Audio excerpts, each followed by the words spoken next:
Our journey today begins in northern Britain, in the summer of AD 122. Here, across a lonely stretch of moorland, Roman soldiers move in unison across the grass. Some carry measuring poles, and others drive wooden stakes into the earth. A surveyor pauses, carefully aligning his groma before calling out the next point. Behind him stand engineers, officers, and men of 3 Roman legions. No battle is being fought here. No city is about to be founded. Instead, they are marking a line. A line that, before long, will become one of the largest engineering projects in the Roman world. A frontier of stone, forts, roads, and ditches, stretching 80 Roman miles from sea to sea. For centuries, Rome had marched ever forwards. Each generation inherited an empire larger than the last. New territory was won. New cities were founded. Expansion had almost become a law of Roman history, and yet here, on this windswept frontier, Rome chose to define its edge. And that decision leaves us with 3 questions. Why this narrow corridor between the Tyne and the Solway? Why devote the labour of 3 Roman legions to building a frontier here? And why would the greatest empire of the ancient world choose this place to become Rome's end? The first clue to our mystery is that Rome did not suddenly stop on the barren lands of the north of England. In truth, it had already begun stopping here years before Hadrian arrived. Indeed, 17 years before the first stones of the wall were laid, Rome had quietly abandoned much of southern Scotland. Forts that had once projected Roman power far beyond today's frontier, including Trimontium, near modern Melrose, were given up, and instead the frontier settled along a road, the Stanegate. Running from Corbridge in the east to Carlisle in the west, the Stanegate linked together a chain of forts that had already become the backbone of Rome's northern frontier. And so, this means Hadrian did not invent Britain's frontier in one famous visit. Instead, he inherited it. And the archaeology tells us the same story, as it shows that around AD 105, at exactly the same time expansion into Scotland was being abandoned, Corbridge, Carlisle, and Vindolanda were all being rebuilt. This is one of the clearest archaeological fingerprints of a change in imperial strategy. Rome was no longer searching for its frontier. It had begun strengthening one it had already found. And this was no lonely military road crossing empty countryside. Corbridge guarded the crossing of the River Tyne and the beginning of Deer Street, the great military highway leading north into Scotland. Carlisle secured the western approach, and between them stood Vindolanda, already one of the most important military bases in Roman Britain, complete with barracks, granaries, workshops, bathhouses, and a growing civilian settlement beyond its walls. Along the Stanegate lay a whole chain of supporting forts: Carveran, Netherdenton, Brampton Old Church, as well as smaller watchposts overlooking vulnerable crossings, and signal towers which could carry messages across the frontier.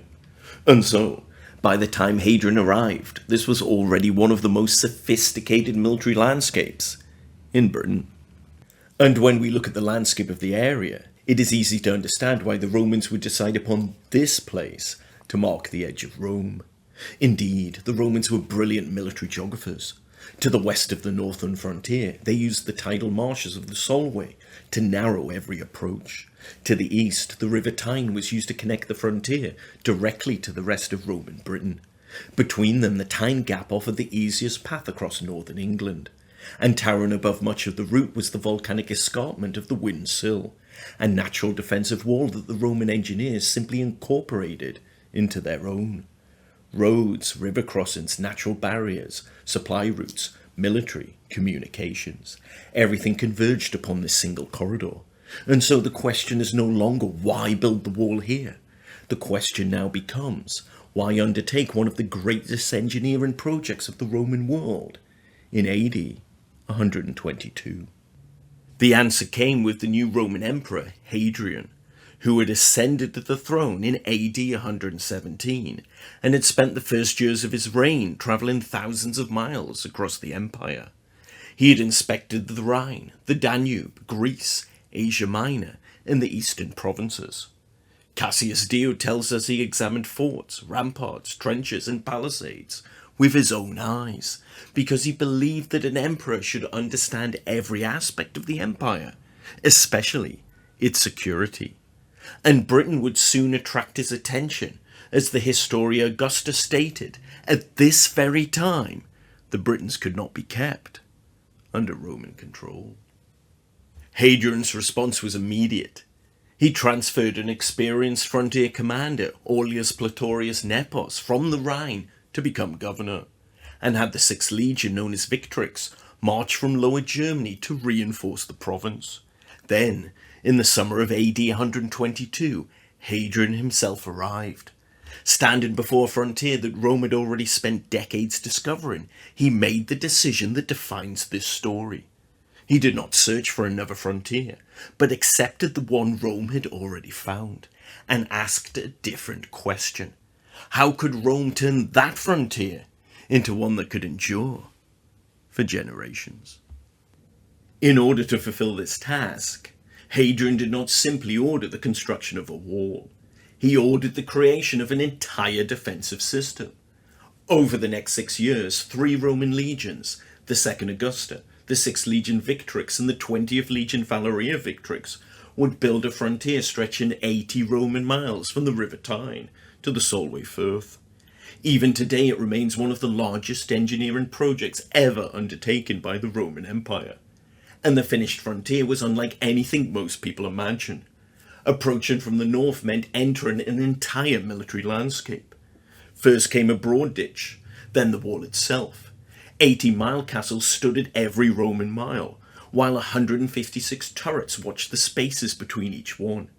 17 powerful forts also interspersed the frontier at carefully chosen intervals, and behind everything came the military way, a road that allowed soldiers to reinforce threatened sections with remarkable speed. South of the wall, the Romans also constructed the vallum, an immense earthwork consisting of a deep ditch flanked by 2 great mounds. Together, the wall, the forts, the roads, the ditches, and the vallum formed something far more sophisticated than just a barrier. They formed a system, one in which merchants, diplomats, and livestock could all pass through carefully controlled gateways. Taxes could be collected, permits inspected. The wall did not exist to stop movement, it existed to organize it. And when required, patrols could be dispatched, access across the frontier could be denied, an invasion could be repelled. And remarkably, we know exactly how the frontier operated. At Vindolanda, a surviving strength report records 752 soldiers assigned to the fort. Yet on the day the report was written, only 296 were actually present in the fort. The rest had been detached elsewhere, escorting officials, collecting supplies, or patrolling the frontier.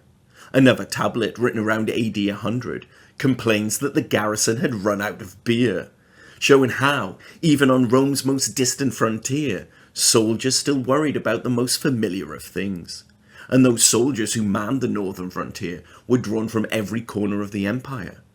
The Tungrians came from modern Belgium, the Asturian cavalry from northern Spain, Dacians from modern Romania, and later in the wall's lifespan, boatmen recruited from the river Tigris served at South Shields, and men born beside the Euphrates now guarded the hills of northern Britain. And so, this tells us something significant about the wall itself. The northern frontier was not simply built by the Roman Empire. It was the empire. Every frontier exists because of what lies beyond it. And our question now turns to exactly who Rome was facing. Modern archaeology has identified more than 700 Iron Age settlements beyond Hadrian's Wall. The country north of the wall was inhabited, cultivated, organized, and alive. But these places were not owned by a nation or an empire, but by multiple tribes. The Roman historian Cassius Dio names 2 of the largest people beyond the frontier, the Maeti and the Caledonians. But even he does not describe one united northern kingdom. This means there was no single ruler, no capital city, no royal court whose capture could end conflict. Instead, Rome faced a patchwork of peoples, chiefs, alliances, rivalries, and local powers. For an empire used to governing through force, roads, taxation, and administration, this created a very different kind of problem. A problem that helps explain why the wall would become the solution. Rome had a complex relationship with these peoples, and evidence of this still survives today. A trapper-in-law east of modern Edinburgh, and so part of the land beyond the wall, archaeologists have found remarkable quantities of Roman silver, tableware, and luxury goods that have carried far beyond the frontier. Some may have arrived through trade or diplomatic gifts, but given Rome's relationship with other warring tribes such as the Huns, it is likely that some may have been payments made to secure peace with powerful northern leaders. And so, the wall was never simply a dividing line, it was a point of contact. Goods crossed it, messages crossed it, envoys crossed it, agreements were made, and peace could be negotiated. It was a frontier of constant management, and that may well have been the key to it all. And so, the final part of our investigation is to simply look at the longevity of the wall. Hadrian had chosen this frontier, and the wisdom of his choice would be proven by the fact that this line, and no other, would hold throughout the rest of the Roman period in Britain. History did not have to wait long to test Hadrian's decision. When he died in AD 138, his successor Antonius Pius immediately began preparations to push Rome's frontier almost 100 miles farther north. In AD 142, between the Forth and the Clyde, Roman engineers built the Antonine Wall. At 37 miles, it was almost half the length of Hadrian's Wall, and yet the shorter wall created a much larger problem. Unlike Hadrian's frontier, it stood far beyond the mature military landscape of northern England. Every sack of grain, every replacement soldier, every wagon of equipment now had to travel another 100 miles before it reached the frontier. To hold the Antonine Wall, Rome had to create an entirely new support system. This proved untenable, and by AD 158, the experiment was over, and the Antonine Wall was abandoned. And yet, Rome's plans for a frontier beyond that of Hadrian's was still not completely finished. In AD 208, 86 years after Hadrian had built his wall, the new Roman Emperor, Septimius Severus, decided to take an army deep into Scotland. Perhaps 50,000 soldiers were assembled for the campaign. York effectively became the capital of the Northern Empire, and South Shields was transformed into the greatest military supply base Britain had ever seen. Cassius Dio tells us the campaign was unlike the great battles Rome usually fought, and it exposed the very problem Hadrian's frontier had been designed to solve. Indeed, the northern tribes refused to stand and meet the legions head-on. Instead, they disappeared into forests, marshes, and difficult ground, and relied on guerrilla tactics, ambushing isolated soldiers, and then melting away into the landscape. The campaign revealed the true challenge of the frontier. Rome possessed the strength to conquer, but the greater challenge was governing and holding what it had won. When Severus died 3 years later in AD 211, his son, Caracalla, quickly negotiated peace. The advanced forts at places such as Carpow were abandoned. The great forward bases in Scotland were all given up, and once again the frontier returned to Hadrian's Wall. Nearly 3 centuries after Hadrian first marked his frontier, Roman Britain began to fade. Around AD 410, imperial government collapsed. The soldiers departed, and orders no longer arrived from Rome. The frontier that had once linked Britain to an empire stretching from the Atlantic to the Euphrates fell silent. But the wall did not. Many forts remained occupied, not by Roman soldiers, but by the communities that had grown up around them. At Burdiswold, for example, the frontier's granaries became part of the Great Timber Hall, where local leaders continued living among Roman stone long after imperial rule had ended. Elsewhere, the wall slowly became part of Britain's own story. Its stone found new lives in churches, castles, farmhouses, and villages. Its frontier may have disappeared, but its presence never did.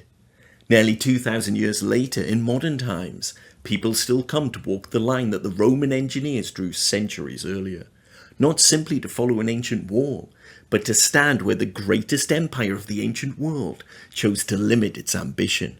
The place where walls end became Rome's end, even if only for a whisper in time.